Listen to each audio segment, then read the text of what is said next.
Bismillahirrahmanirrahim. Assalamualaikum warahmatullahi wabarakatuh. Perkenalkan, nama saya Tri Wirianti Andini dengan NIM D02200350 dari kelas Informatika C.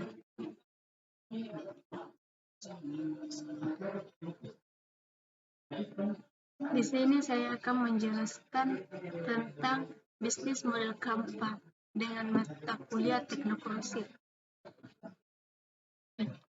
Lebih dahulu, saya akan menjelaskan apa itu bisnis model Canvas, yaitu adalah suatu strategi yang digunakan merancang perancangan bisnis perusahaan berdasarkan proporsi nilai perusahaan, produk, infrastruktur, pelanggan, dan keuangan. Pertama kali diciptakan oleh Alexander Osterwalder pada tahun 2005. Bisnis model Canvas menjadi salah satu strategi manajemen yang populer di kalangan bisnis dan sering dipelajari di universitas. Kepopuleran tersebut dikarenakan tampilan bisnis model Canvas yang sederhana dan mudah dipahami. Adapun tujuan BMC atau bisnis model Canvas itu bertujuan untuk membantu perusahaan merancang perancangan proses bisnis dan menetapkan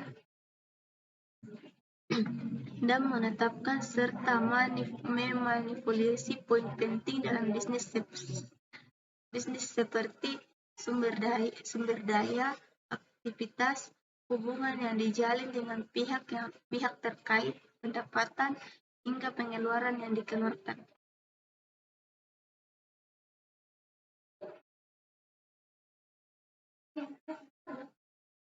Adapun komponen BCM 1, Value Proposition, merupakan nilai yang diposisikan perusahaan untuk calon konsumer. Nilai tersebut mencangkut produk atau jasa serta bagaimana perusahaan ingin dilihat oleh calon konsumer. 2. Consumer segments. Dalam suatu bisnis, konsumer menjadi salah satu komponen penting dari konsumer. Suatu perusahaan akan mendapat income. Perusahaan dapat mengisi blok ini dengan segmentasi konsumer seperti apa yang mereka incar sesuai dengan value proposition. 3. Channel. Setiap perusahaan memerlukan sarana atau cara untuk menyampaikan jasa atau produk mereka kepada konsumer. Channel merupakan sarana atau cara untuk menyampaikan jasa atau produk kepada konsumer sesuai segmen yang ditentukan sebelumnya. 4. Consumer relationship. Di dalam lingkup ini yang dinilai adalah bagaimana menjalin hubungan dengan pelanggan. Kemudian 5. Key activities adalah banyak aktivitas yang harus dilakukan perusahaan dalam menghasilkan produk atau jasa serta bertahan di tengah kompetensi. Kemudian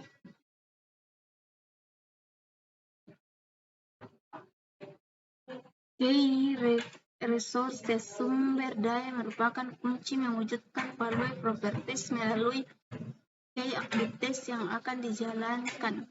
Dalam key, perusahaan dapat mengisi dengan sumber daya apa saja yang mereka miliki, baik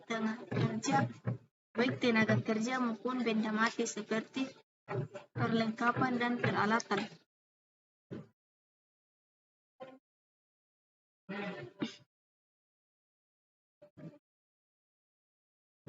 7.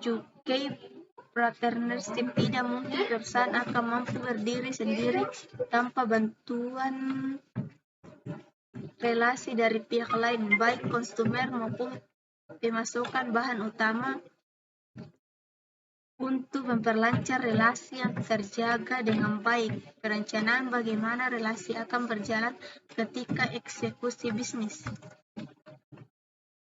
Key resources dan dapat diisi dengan pihak-pihak mana saja yang harus diajak bekerja sama untuk mencapai tujuan. Kemudian 8. revenue stream.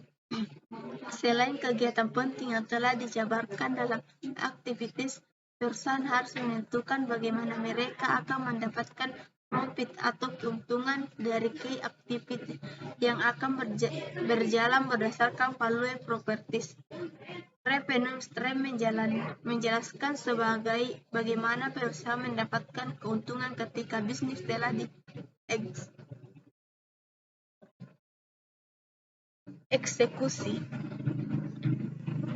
Kemudian 9, cost structure.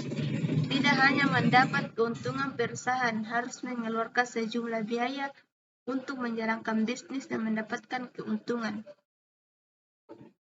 Cost structure meliputi jenis biaya yang sekiranya akan dikeluarkan ketika bisnis telah berjalan.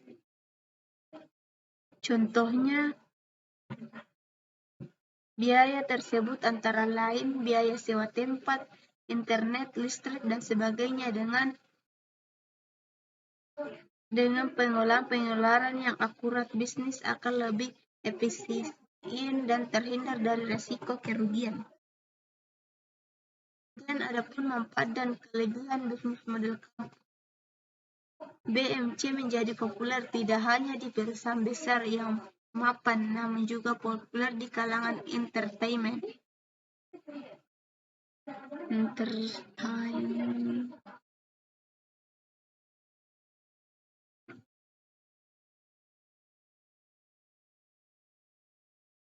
Dan juga entrepreneur dalam memetakan, menganalisis, validasi, dan melakukan inovasi di model bisnis yang ada. Secara mendasar, sebagai praktis saja menemukan ada 3 utama dari BMC. 1. Fokus. Satu hal yang paling saya rasakan dengan membuat bisnis model company ini adalah mampu menajamkan fokus dengan membuat kejelasan mengenai model bisnis yang diajukan ketimbang membuat rancangan bisnis yang tebal berhalaman-halaman.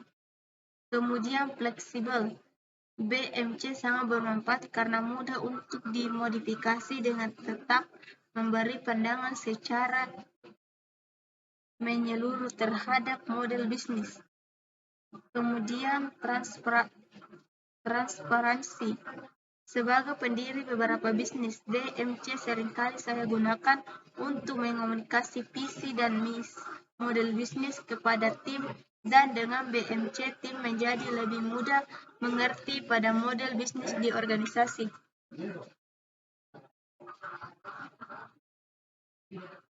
Sekian dari saya, lebihnya mohon dimaafkan. Wassalamualaikum warahmatullahi wabarakatuh.